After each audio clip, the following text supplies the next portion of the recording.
Welcome back, everyone. Dan Hodge is with us today, naturalist of Johnny Appleseed Metro Park District. He has a snake that's slowly constricting around his arm, tightening as we speak. No, it's not. This is a harmless snake, right? Jeff, this is one of my favorite snakes, probably of all time. This is a gray rat snake. It used to be called the black rat snake, but people are figuring new things out all the time. Anyway, so this gray rat snake, we're really excited to have here at the Park District. Really? This Permanently? is so this is one of our education animals, and it came from another Park District that had a couple of them and had some surplus, I guess. An excess rat snake? It's actually captive bred, which you don't typically find with native snakes. We don't really do that. But he's really just so he is from our area then. We'll see him so the gray rat snake is from right here. We found him here in Allen County, even though the maps on the guidebooks say they're not around here. Really? They are. I found one. It's just one of those things. If people look, we might find some cool stuff. But these guys are just fascinating snakes.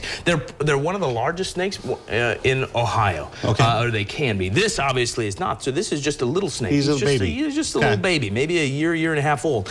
But these guys can get at 6 feet. Some individuals have been recorded over 8 feet long. So I'm hoping that he becomes a big 8-footer. That would be pretty cool. So we could be walking through like grass and just see one of these things go slithering by. You know, that's a really great question because these guys, the first thing they do when they get scared is they freeze. So a lot of times, you and I will be walking through the woods or kind of shrubby habitat, which is some of their favorites, and we won't see them at all because they're going to freeze solid. They actually, it's really cool. When they get scared, they sometimes wiggle their tail a little bit. Right. And if that's in dry leaves, that sounds like a rat. Oh my gosh, and so Dan, come on. But what's this guy doing? That can lead to people thinking that this is a snake that it's not, and then a lot of people. There's already kind of a fear of snakes anyway. These guys are relatively docile. A really cool animal. Actually, here I think that you should try him out too. Any secret I need to do before he bites my face off? No, he's just going to sit in your hand. There you go. And, is he going to wrap around? Hold on, we got to untie him a little bit. Constricting around you. Exactly. Also known as the black Mamba. No, it's not. No. Oh, he does kind of grabs onto you. Yeah. Doesn't he? So, and this is such an agile climber as well. So like he can do that. Down. Imagine him doing that to branches, even to the barks of the trees as he works his way up. This guy's going to eat rodents, so he's going to do you a favor, right? He's going to eat some of those mice that you don't want in your house anyway. So cute. He'll also eat bird eggs and stuff, so he'll climb up and it took him down a notch. Yeah.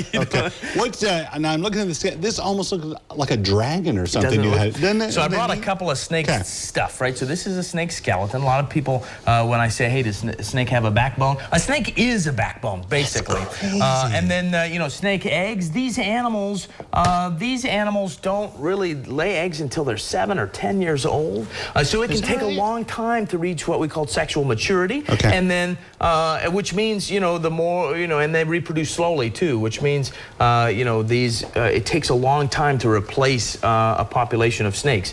So it's probably good not to kill them. Also, they shed their skin. So here's my. I can't believe this is from one of these snakes right here. This is the skin you're showing me here? Yeah, so this is one from a similar snake. This is not from this individual. Right. But the shed feels so interesting. Here, feel that while you're holding the snakes. Right. I think he wants to feel his own skin. How about that? Oh my gosh, that has a weird, like a bubble wrap. Yeah, it feels a little bubble wrap. Yeah. So it's just one of those things. We got lots of kind of cool stuff going on at the Park District with, some artifacts and some, touchy-feelies, and now we have a native snake. We're really excited to be able to use this for education, hopefully. So when you guys go out to talk to kids and adults, you'll be bringing this guy along. I hope so, yeah. And so he'll do his snakes in the wild a favor, hopefully helping educate people about how important, how cool these guys are. He's trying to take off. Look at that, he's trying to escape. Can you imagine if I told Holly Gaiman that it was just loose in the studio? Yeah, maybe it's under her desk. I don't know. Maybe under her desk after we lost all those ticks a couple weeks ago.